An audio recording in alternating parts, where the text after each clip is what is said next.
Hey everyone, welcome to Mindful Mondays.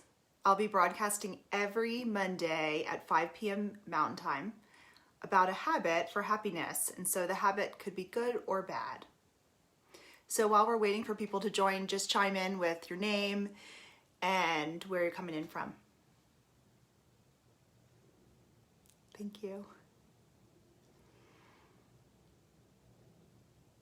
So I'll just give a little brief notice. So I'm Lady Fuller, and I am a Habits for Happiness coach. I work with clients one-on-one to help them pave the way to happiness through healthy habits and looking to change items in their life that might making them feel overwhelmed or anxious, and bringing people to a path where they can find calm and joy.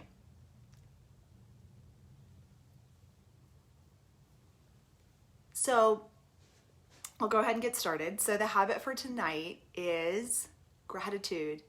And the reason why I chose gratitude as the first habit to broadcast with is last week we talked about the morning routine.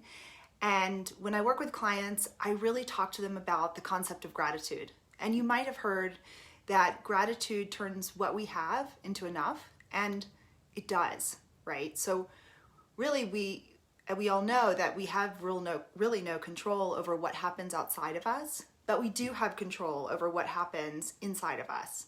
So we do have control over how we view the world and how we perceive it, right? And so if we practice gratitude, it's like a muscle, and over time, we can see the world in a much brighter way. Okay, so you might be thinking, well, that's great. Well, what is gratitude? So gratitude is actually the act of giving thanks and recognizing what you have.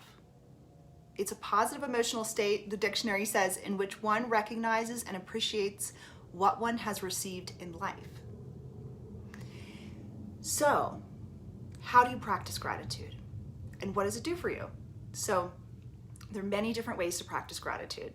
But first, put a yes in the chat if you'd like to learn more about my personal gratitude practice and or talk to me about what that means sort of in your life.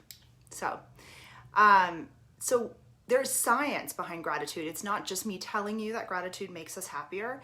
In fact, there was a researcher at UC Davis in California who wrote a book, Thanks, How the Science of Gratitude Can Make You Happier. And he said that in keeping a daily gratitude journal, that regularly writing brief reflections on moments for which we're thankful can significantly increase well-being and life satisfaction. Now, what does this mean? This doesn't mean you have to go out and write a 2-page paper on everything you're grateful for every day. No, this can mean you can wake up, and no matter how you're feeling, you could find 2 to 3 things that you are grateful for. This could also be true something you do at night or something you set a reminder to do on your lunch break. It could even be one thing. And I would argue that gratitude is most important when we're feeling in lack, because we all have access to some level of gratitude, right?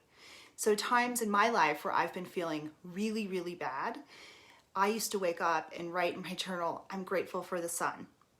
I'm grateful for my kids. And that was as far as I could get, and I couldn't get any farther. And we all have access to these wonderful free things in life that are feelings, love, the sun, looking at the stars, access to air, access to water, and other beautiful things like just being alive, right? So it doesn't mean that you have to write down, I'm so grateful because I live in a big house. It can be the things you're grateful for inside too, and actually those are most important. So what are some of the studies that tell you how gratitude helps your brain? So gratitude actually creates neuroplasticity in your brain, which means your brain is growing.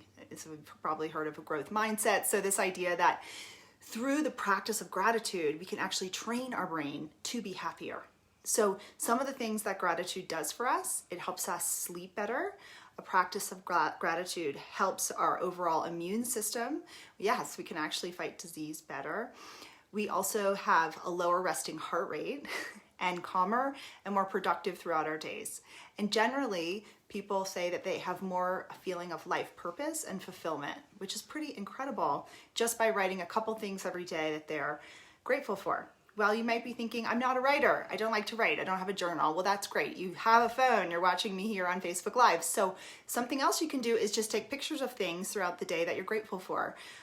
You can make folders on your phone or share them on social media, but this actually helps elevate dopamine in your brain also by sharing with others what we're grateful for. So the call to action for today is that if you guys would do this with me for the next 5 to 10 days, please just write down one thing a day you're grateful for. If you want to write more, awesome. But I'd love to hear on the Habits for Happiness page what those things are and or how it's going for you. Feel free to drop a yes in the chat or DM me for more info. But just remember, practicing gratitude is good for your health and most importantly, your happiness. Thanks for joining, you guys. See you next Monday. Bye.